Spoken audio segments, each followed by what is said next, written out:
আসসালামু আলাইকুম প্রিয় সাথীরা, চলুন কোরআন ও সুন্নাহর আলোকে গড়ি জীবন তাওহীদের পথে আল্লাহর সন্তুষ্টির খোঁজে। আমরা তাওহীদের কথা থেকে চলুন শুনি আজকের হৃদয় ছোঁয়া বিষয়। আচ্ছা, আমরা তো প্রতিদিন নামাজে সূরা আল ফাতেহা পড়ি, তাই না? কিন্তু কখনো কি একটু থেমে ভেবে দেখেছি এই ছোট্ট সূরাটা আসলে শুধু একটা দোয়া না, বরং এটা যেন পুরো ইসলামের একটা ব্লুপ্রিন্ট? চলুন আজ আমরা ঠিক এই কাজটাই করব। আমাদের খুব পরিচিত এই সূরাটার গভীরে ডুব দেব আর দেখব এর ভেতরে কি অসাধারণ তাৎপর্য লুকিয়ে আছে। ভাবতেই কিন্তু অবাক লাগে, তাই না? মাত্র 7টা আয়াত, আর তার মধ্যেই কিনা পুরো ইসলামের মূল ভিত্তিটা ধামা আছে। এটা কিভাবে সম্ভব? ইসলামের এত বিশাল দর্শন, বিশ্বাস, জীবন ব্যবস্থা সবকিছু কিভাবে এই কয়েকটা লাইনে চলে আসে? চলুন এই রহস্যটাই আজ আমরা ভাঙব। তো শুরুতে একদম বেসিক কিছু জিনিস ছালিয়ে নেওয়া যাক। সূরা আল ফাতেহা নামটার মানেই হলো সূচনা বা দি ওপেনিং। কোরআনের একদম প্রথম অধ্যায়, আর আমাদের প্রত্যেকটা নামাজের জন্য এটা মাস্ট। এর কিন্তু আরও কিছু দারুণ নাম আছে, যেমন উম্মা আল কিতাব, মানে হলো গ্রন্থের জননী। এই নামটাই আসলে বলে দেয় যে এটা পুরো কোরআনের সারমর্ম নিজের মধ্যে ধরে রেখেছে। দেখুন, পুরো সূরাটাকে না আমরা আল্লাহর সাথে আমাদের একটা 3 পর্বের কথোপকথন বা সংলাপ হিসেবে ভাবতে পারি। খুব সহজ। প্রথম ধাপে আমরা তার প্রশংসা করি, স্বীকার করি তিনি কে।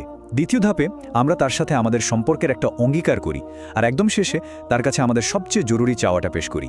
প্রশংসা, অঙ্গীকার আর দোয়া, এই 3টা ধাপই হলো আমাদের আজকের আলোচনার মূল কাঠামো। তাহলে চলুন সরাসরি আমাদের সংলাপের প্রথম পর্বে চলে যাই, মানে আল্লাহর প্রশংসা। প্রথম কয়েকটা আয়াত কিন্তু ঠিক এই কাজটাই করে। এগুলো এই পুরো কথোপকথনের ভিত্তি তৈরি করে দেয়। কারণটা সিম্পল, যার সাথে কথা বলছি তাকে ঠিকমতো না চিনলে, তার পরিচয় না জানলে সম্পর্কটা তো আসলে জমবেই না। যে কোনো ভালো কাজের শুরুটা হয় আল্লাহর নামে।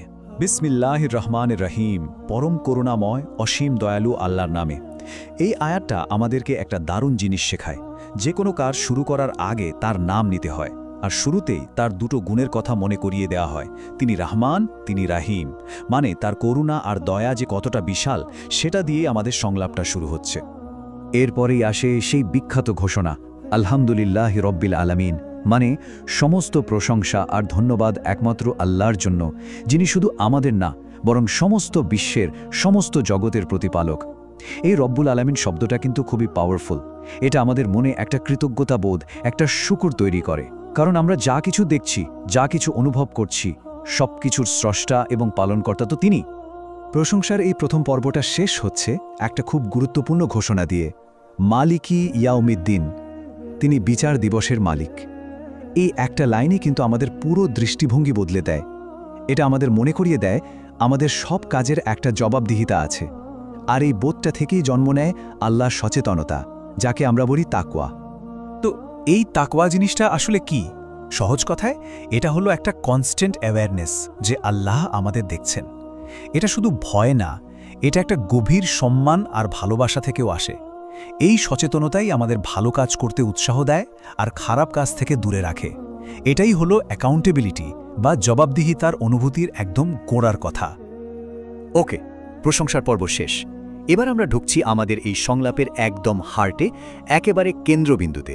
এখানে এমন একটা আয়াত আসছে যেটা একাই ইবাদতকারী আর আল্লাহর মধ্যকার পুরো সম্পর্কটাকে ডিফাইন করে দেয়।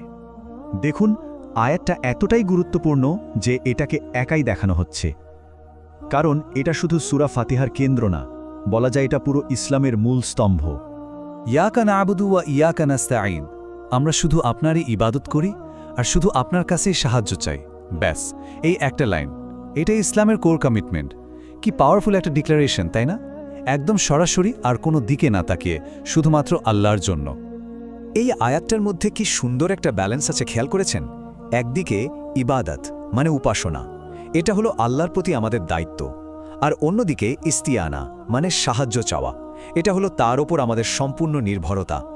আমাদের দায়িত্ব পালন করা আবার একই সাথে তার সাহায্যের ওপর ভরসা করা, এই দুয়ের কম্বিনেশনটাই হলো তাওয়াক্কুল বা আল্লাহর ওপর সত্যিকারের ভরসা। তো আমরা আল্লাহর প্রশংসা করলাম, তার সাথে আমাদের সম্পর্কের অঙ্গীকারও করলাম। এবার এলো সংলাপের শেষ পর্ব, আমাদের দোয়া বা প্রার্থনার পালা। এখানে আমরা আল্লাহর কাছে আমাদের সবচেয়ে বড়, সবচেয়ে জরুরি অনুরোধটা পেশ করব। আর সেই চূড়ান্ত চাওয়াটা কি? ইহদিনা সিরাতাল মুস্তাকিম, আমাদেরকে সরল পথ দেখান। এটাই কিন্তু কোরআনের সেন্ট্রাল দোয়া। একবার ভেবে দেখুন, আমরা কিন্তু ধন সম্পদ, ক্ষমতা বা অন্য কিছু চাইছি না। একজন বিশ্বাসীর সবচেয়ে বড় চাওয়াটাই হলো সঠিক পথের দিশা, আ স্ট্রেট পাথ। কিন্তু এই সরল পথ বা স্ট্রেট পাথ বলতে ঠিক কি বোঝানো হচ্ছে? পথটা কেমন? সৌভাগ্যবশত সূরাটা এখানেই শেষ হয়ে যায়নি। পরের আয়াতেই এর একটা পরিষ্কার ব্যাখ্যা দেওয়া আছে। এখানে পথটাকে ডিফাইন করা হয়েছে খুব ইন্টারেস্টিংভাবে। বলা হচ্ছে এটা হলো সেই সব মানুষের পথ যাদের উপর আল্লাহ অনুগ্রহ করেছেন, যেমন নবীরা, সিদ্দিকগণ, সৎ মানুষেরা। আর সাথে সাথে এটাও পরিষ্কার করে দেয়া হয়েছে যে কোন পথগুলো বর্জন করতে হবে। প্রথমত, তাদের পথ নয় যারা সত্যকে জানার পরেও অস্বীকার করেছে আর আল্লাহর গজবের শিকার হয়েছে। দ্বিতীয়ত, তাদের পথও নয় যারা না জেনে অজ্ঞাতার কারণে পথ হারিয়ে ফেলেছে। সো এটা আমাদের জন্য একটা কমপ্লিট রোডম্যাপ, কি করতে হবে আর কি করা থেকে বিরত থাকতে হবে। তাহলে পুরো ব্যাপারটা একবার গুছিয়ে ভাবা যাক। আমরা কি দেখলাম? আমরা দেখলাম কিভাবে প্রশংসা দিয়ে শুরু, তারপর একটা দৃঢ় অঙ্গীকার, আর সবশেষে সঠিক পথের জন্য দোয়া। এই তিনটা অংশ মিলেমিশে আমাদের বিশ্বাসের একটা সম্পূর্ণ কাঠামো তৈরি করছে। আর এই পুরো কাঠামোটা আমরা পাচ্ছি সূরা আল ফাতিহার মধ্যে।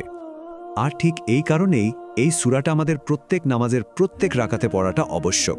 কারণ প্রতিবার পড়ার সাথে সাথে কি হয়, আমাদের মনোযোগ বা খুশু বাড়ে, আল্লাহর সাথে আমাদের যে কমিটমেন্ট সেটা রিনিউ হয়। আর সবচেয়ে বড় কথা হলো আমাদের বিশ্বাসের মূল ভিত্তিটা, অর্থাৎ প্রশংসা, অঙ্গীকার আর দোয়া, এই পুরো সাইকেলটা আমাদের বারবার মনে করিয়ে দেওয়া হয়। তাহলে শেষ করার আগে একটা প্রশ্ন রেখে যেতে চাই। যখন আমরা পরের বার নামাজে দাঁড়াবো, তখন কি আমরা শুধু মুখস্থ কিছু শব্দ বলে যাব, নাকি আমরা সত্যি সত্যি মন থেকে আল্লাহর সাথে এই অসাধারণ সংলাপটা নতুন করে শুরু করব? এই উত্তরটা আসলে আমাদের সবার নিজেকেই দেওয়ার।